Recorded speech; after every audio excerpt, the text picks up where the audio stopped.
Alright, so melee builds in Outer Worlds 2, are they good and can you play with them on the very hard difficulty? Well, surprisingly, the answer is yes. It does require a bit to build up and actually become comfortable, but once it does, it feels very satisfying. So we're gonna talk about the full build guide from level 1 to level 30, plus some of the bugs that unfortunately currently plague it, but once they get fixed, it's going to become even better. Now, the way this build works is as straightforward as it gets. You're going to pretty much charge towards enemies, bonk them in the head, and more often than not, that's going to pretty much one-shot them, even on the highest difficulties. And that's going to work against boss fights as well, as not many will have enough HP to even resist more than a few blows. And that is because the entire melee skill line has a lot of very strong perks that will further augment your damage to crazy levels via abilities like the run and hitter, echo blows, tit for tat, and even some of the others like lucky strikes, which will just make your damage reach absolute crazy numbers. Of course, we will also need survivability on the very high difficulty, which is why there are a couple of routes we can take, but most important is going to be a mod that helps with that, which is the tutelary impact converter. So we're pretty much going to spam a lot of shields with this. So it ends up being a very comfortable build to play with on the very high difficulty, but it will take a bit to reach that stage. So let me show you exactly how we're gonna go about building it. Starting with the character creation screen, I went with the Lawbringer background just because I wanted to go somewhat with a paladin build, so I think that this works perfectly. In terms of the traits, Brawny fits the theme perfectly. It even helps opening up some of the doors. You can also go with Lucky, maybe even Resilient if you want a bit of extra survivability. However, the more I play on the very hard difficulty, and especially early on, the more I appreciate Brilliant perk. I know a lot of you guys keep telling me to not pick this, but I just love the extra 2 skill points. It's literally the equivalent of leveling 2 more levels compared to everything else, so I really like that. It's totally up to you which 2 you pick here. In my opinion, Brilliant and Lucky were the ones that helped me the most. And then you can go with the Dumb Flaw. That's just going to be the best option, simply because you're not going to specialize into more than 4 or 5 skills anyway. So simply block everything you're not going to use, and the ones we're going to keep are Engineering, Explosives, Lockpick, Melee, Medical, Science, and then Speech. We're gonna have some alternate versions of this build we can run with, and then I'm going to go ahead and specialize first into Melee, followed by Engineering and Medical. That's going to cover enough with early on damage and extra survivability. Now, there is one important piece of information you need to know, and that is the fact that one of the most important Engineering perks simply does not work at all. So Tinkering does not apply its damage modifier to fully modded weapons. I tested this in game, and after checking online, I found multiple sources, especially on Reddit, confirming the same result, the fact that Tinkerer simply doesn't apply its modifier at all. So if that were to get fixed, this is the best version of the build you would be running with. It's 20 Melee, 20 Engineering, 1 point into either Explosives or Science, depending which of the elemental perks you want from them, and then dumping everything else remaining into Medical.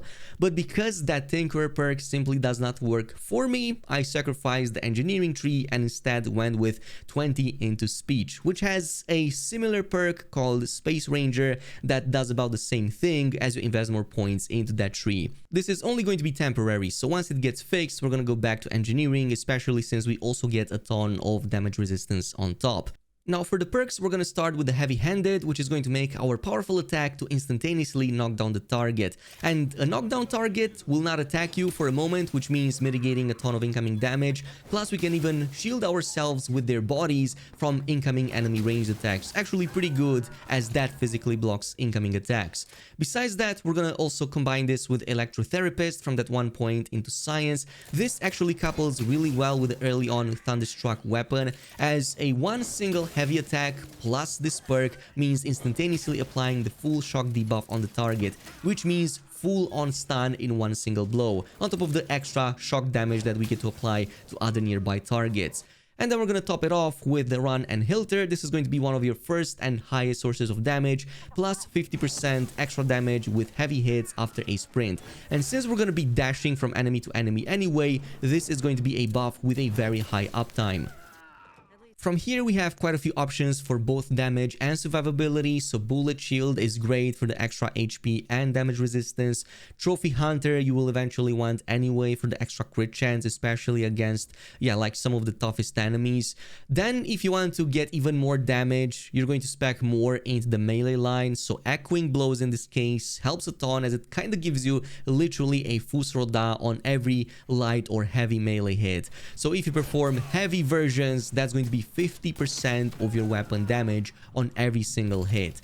But we will also combine this with the pitch Tossable Hacker. This pretty much ignores 50% of the enemy's armor, so this is absolutely massive, especially against boss enemies.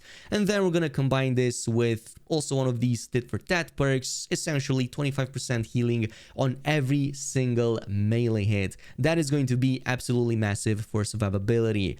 And speaking of survivability, Shrug It Off by this point is something that we can get. It does require 11 perk point investments to get it, but I found this to be very useful, as you're pretty much going to stack a second HP bar.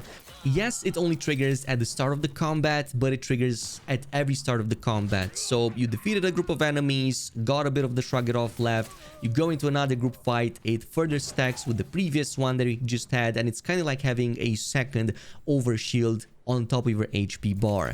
Besides that, we do have a few more options. So we talked about the medical skill line, and two of the strongest here, that the only ones you need are the Farm Enthusiast and also the Crash Recovery. And specifically in the case of the Farm Enthusiast, this is going to reduce your toxicity, but it's also going to allow you to use multiple primers at once, a second primer basically at once, with a reduced toxicity as well. And then we're going to combine this with the Crash Recovery, so even if you do crash after maxing out your toxicity, you're going to get a 2% healing per second. Trust me, it's actually very noticeable, and we will get other buffs from crashing anyway. Of course, once you do have the level for it, especially like 20 points into melee, your final one should always be the Lucky Strikes, no matter what. Besides the plus 100% to your critical damage, which is absolutely massive, your critical hits will now also cause this damage explosion that further spreads to other nearby hostiles as well. So for group AoE, this is absolutely huge. Of course, we talked about Tinkerer before, so by this point you should also get the Tinkerer once it gets fixed. In my case, because it didn't just yet, I went with the Space Ranger via the speech line, but yeah, you do want to get this eventually for the 50% damage or 60% extra damage actually with modded weapons, which you're going to have all the time anyway. Now, another very useful perk we have in the engineering line is the Makeshift Armor. If you can get this, in this case, this is going to give you temporary armor whenever you craft an item. So you will see that now you have another value screen appearing here on the bottom center part of the screen. So whenever you craft something, you're going to get different values from 1 to like 20 plus. And this is going to essentially give you armor that you will now physically see on whichever armor piece you equip for your character. And you can pretty much stack it infinitely, like 200, 500, 1000, however much you want. And the thing about armor is that it reduces incoming damage by a flat amount. So if you have 10 armor, you're going to reduce 10 damage of the incoming damage value. However, after testing this in game, it seems that there is going to be a cap of how much of that flat value armor can reduce. For example, testing 50 armor versus 200 plus armor, I have not noticed any difference whatsoever. So it seems that there is some kind of cap on it, just like how there's also a cap in the case of damage resistance. And that's going to bring us to the gear and the mods, and specifically some of the best options early on are as follows. So in the case of the helmet, we're going to get Malpractice. This is a very easy one to acquire from the Skeletal Crabble boss encounter in this cave over on Paradise Island. And specifically, this is going to give you 40% to toxicity drain rate, which means when you're crashing, it's going to take less time to get back to fully healing again. But it's also going to give you Misconduct, which gives you a 20% damage buff when you have the crashing duration. It even stacks up to 40% with the medical skill, so it's really good. Very important for survivability is also the tutelary impact converter that we have to add to this. It's actually really great because it converts 20% of the incoming damage straight into energy. So what this means, in very high difficulty, you can spam the Q button and constantly get shield back again, because it only takes like 3 or 4 shots max from enemies to fully fill out your energy meter this way. So overall, you can go face tank targets a lot of the times and spam Q to stay alive just via the shield, and unless the target deals more damage than your whole shield, then you're pretty much good to go. So it really bumps up that survivability. I've also combined this with Coarse Cuirass, which I really love. It already is a heavy armor. It also has a lot of damage resistance, which you can further buff with defense plates. It also has the cost cut material, so by default it also has another 30% damage resistance, but do keep in mind that it goes down by 5% each instance of damage dealt onto you. However, that resets at the combat end. And it also has adrenaline shot, which further helps to reduce toxicity, so you can pretty much spam your healing even more often as a result. Overall, really great combo from very early on. Now, in terms of your main weapons, you're going to use a combination between the Thunderstruck, then go to Pulse Hammer, and finally your best option will be the Wham Bam, all of which you can actually get within the first like 10 hours depending how you play. So Thunderstruck is something you can get from the Sky Cutter early on Paradise Island. This gives you the Crash of Thunder. So this is going to give you another wave of electricity damage, which means that if you fully charge up an attack and literally hit the enemy, you're going to both hit it with the melee component, with the Thunder component, and with the Echo component. So you're pretty much going to stack 3 sources of damage in one single hit when you're close enough to the target. I've also applied a defense grip on this. This is going to be a staff, mind you, and not a hammer, but with a defense grip, this is going to let you gain another 50% damage resistance against all sources of damage when blocking, so really helps a lot as you're getting closer to targets. The natural upgrade, not too late after this, will be the Pulse Hammer, which is pretty much double the damage, and you will also gain access to the best mods for it literally from the free market station early on. So going at the vending machine in the area, you can pretty much purchase all of them. However, some of the best I recommend are the Combat Grip, deals 20% of the weapon damage in a cone when you power attack. So if you already have the Echo Blows, this is literally going to give you another Echo Blow on top of it. So you're literally going to unleash 2 full soldados one after another. Really great at some extra range. And then you can combine that with either Heavy Head if you want an extra source of inflicting stuns in case some of the others are on cooldown, or you can change the damage to Plasma if instead of Electrotherapist you're using Hot Blooded via the Explosives line. That can also be a good option. But of course, your final and best hammer will be the Wham Bam. This is something that you can get from this side of the map over on the Golden Ridge. There's going to be a bounty in the area, and if you defeat it, you can literally loot this from upon its body.